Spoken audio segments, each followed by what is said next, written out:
Hello and welcome to another episode of Sustainability in Your Ear. It's the Earth911 podcast, and I'm Mitch Ratcliffe. Today we're joined by Elizabeth Sanderson, who's the Chief Marketing Officer at Sunflare, a manufacturer of solar panel technology and solar shingle technology. So if you've been familiar with talk about the Tesla roof that looks more like a regular roof than traditional PV, this is that technology. It's come to commercial users today, and they're working towards a homeowner release in a couple of years. Elizabeth, welcome to the show.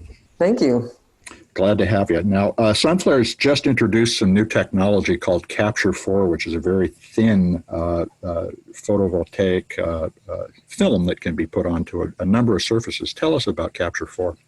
That's correct. So most of the solar that you see around the world is silicon. It's about 95% of all solar. And we're completely different than that. So we are light, thin, and flexible and rugged. We're encapsulated in a polymer versus a glass. And so we can go more places than silicon can go. So that means that you could put it onto, for instance, a metal roof and overlay the metal shingles and get a very resilient roof and an energy generating roof. Correct. A big market is metal roofing, and that's something that we've done before. We're looking at doing it in new ways. Actually, that's part of it. Is how do you install it? Right now we have a butyl adhesive, so we stick it right down. But there's also a mechanical attachment that we're working on. So it can go in more places. And that's our overall mission, is to reduce CO2. So in order to do that, solar needs to be more places than it is now. And that's our whole mission. Absolutely. So now, how did Sunflare get started? Why that mission? What made you all get together and start the company a couple of years ago? You know, our founder, well, first of all, we have our headquarters are in Los Angeles, our R&D is in Sweden, and our manufacturing is in China. So we're sort of the United Nations of solar. And our founder found the Swedish R&D people and started working together. His goal was to get into a technology that helped the world. I mean, that was as simple as when he woke up one day, he said, this is what I want to do. I want to get in high tech and I want to help the world. And, you know, as things do, when you have a mission like that and you live it, things happen. And so, you know, 14 years later, we're in business selling solar panels, right?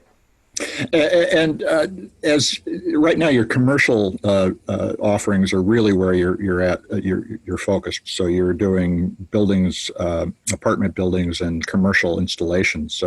What's that? Are there a lot of businesses and property owners looking to switch to solar now? Yes, it's one of those ever-changing and very exciting industries.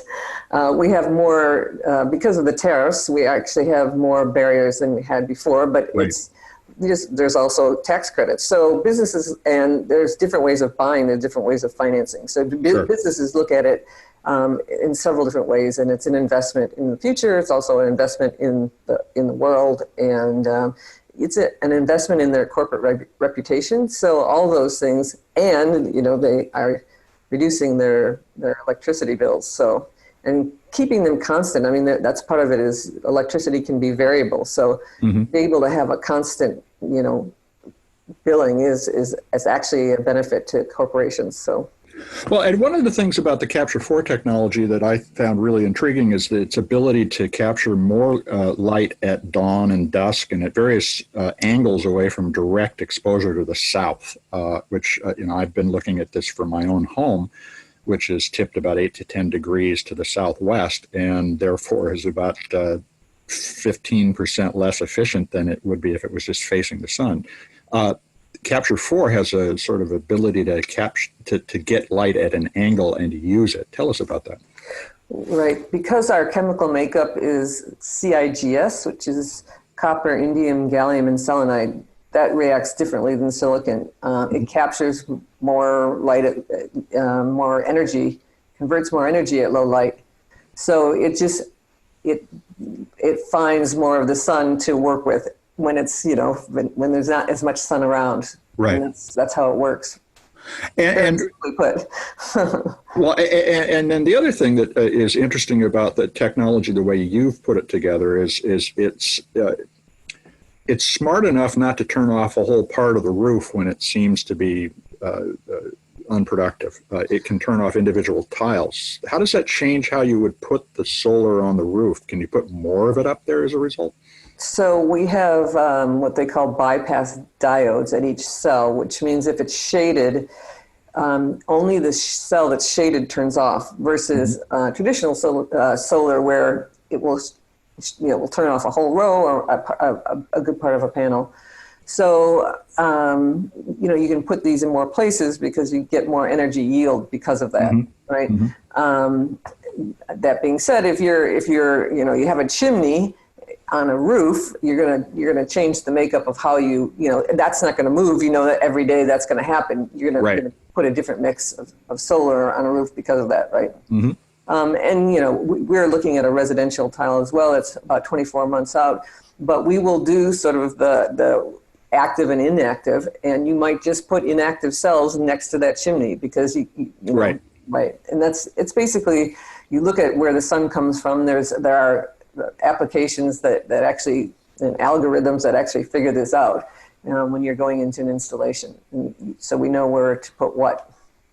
Yeah, I've been going through that review with my own home, and it's interesting to see how the different proposals analyze my house differently. In one case, it's clear that they were using a map from 2 years ago in which 2 trees that I have since cut down were right next to the house. So, there are a lot of variables here that people need to be aware of and help the vendor correct, too. Exactly. Yeah. Now, the other thing about the Capture 4 technology is it's extremely light. Tell us about the difference in weight between these two and their implications for what you can put it on. Right. So on a commercial roof where you have ballast or you have heavy frames, after installation we're 86% lighter. Wow. So if you have a roof that can't handle weight, you'd go with a CIGS, you'd go with Sunflare instead of a silicon. And that's because we don't need a heavy racking and we don't need ballast, and in fact we don't need to penetrate the roof, which makes it a lot less risky. That's extremely attractive, the idea of just being able to stick this down. Now, how long do these last once you put them on? I mean, obviously it varies for different forms but let's say you did put a metal roof on. Is that a 100-year roof? Well, the roof is one situation, and then the solar is another. So much like many of the solar companies, we have a 25-year production warranty. So this lasts for 25 years. The first 10 years is, we guarantee 90% of the productivity, and the last, 11 to 25, we are guaranteeing 80% of that electricity. So basically, for 25 years, you will have the power we say you're going to have. Right. And you're going to have a very sturdy roof. Yes. Well, this helps. It helps installation. It helps. It helps obviously avoid more leaks. It's actually just an overall benefit. Right. Besides the fact that it produces beautiful energy. Well, and so this is the other thing that is curious to me about trying to understand when to buy solar. It's a little like buying a smart TV or a smartphone. You know that it's going to get better, and I know that Sunflare has been improving the efficiency of its technology, 1% a year or so in terms of its capture of energy. But people need to make an investment in order to start to save the planet. How do they get over that kind of fear of obsolescence that plagues people in the consumer electronics industry? Well, it's about what you need, right? If there's a perfectly good system now that takes care of the electricity that you need today, then it's okay to jump in. You don't have to wait for the thing that's going to be next. If all you need is to take care of all the electricity, particularly in a house, all the electricity can definitely be offset. So So that's what I would say is if your needs are covered now, I jump in because, as you said, the planet is going away, and that's actually the biggest concern. Well, you just came back from a trade show where you saw a lot of what's coming and talked a lot about what you guys are working on. What today are the criteria that you would give somebody based on they have a fixed amount of power that they need to generate? What should they be looking for in terms of the technology and the weight and ease of installation of a product? Yeah, the show was really, really exciting because people came to us and said, we've been waiting for you all our lives. This was basically our commercial launch at the Solar International. And so we had a conversation with a lot of people. What was interesting, and I'll get to your question, but what's interesting is the people that came to us, they needed to, we cap landfills. I don't know if people know that, but in the world, we cap landfills because you don't want the methane to release, right? So they asked us to put solar on the landfill covers, right? Because they can, because they're light, thin, and flexible. So here we have, sort of seen as a negative, and we can help turn that into a positive, right? Right. So, and there were so many applications like that. Some of them I can't talk about yet because we're in the works there. But so many applications like that where people saw areas where they have space and they want to turn it into a positive thing. That it was just heartening. It was just very exciting, actually. So that part of what I'd like to encourage people to do is think of where solar can go, and let us know. If you have an idea, just let us know. Because what we like to do, we're innovators. We want to look at where it's not and say, why isn't it there? And actually figure that out and fix it. And make sure that solar can be there in the future. That's what we wake up to do. So how do people get in touch with Sunflare? Basically, I would start with info@sunflaresolar.com, which is our website. That might sound a little cold, but actually I read everything. So you're actually writing to me. So think of me when you write. Okay.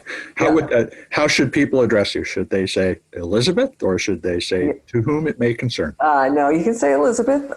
Actually, I'm always happy just to, if you want to just email me. It's Elizabeth@sunflaresolar.com as well. Fantastic. And because it's about the conversation. It really is. It is indeed. And we're all in the process of learning, but we're learning in an environment where there's a great deal of urgency. And so. Yes, absolutely. Yeah. Well, Elizabeth, thanks very much for joining us on Sustainability in Your Ear today. We look forward to having you back and continuing to talk about how your technology is evolving. Thank you, Mitch. I appreciate it. Well, that's another episode of our Innovator Interviews on Sustainability in Your Ear. I'm Mitch Ratcliffe, and we'll be back soon with another episode. Take care, folks.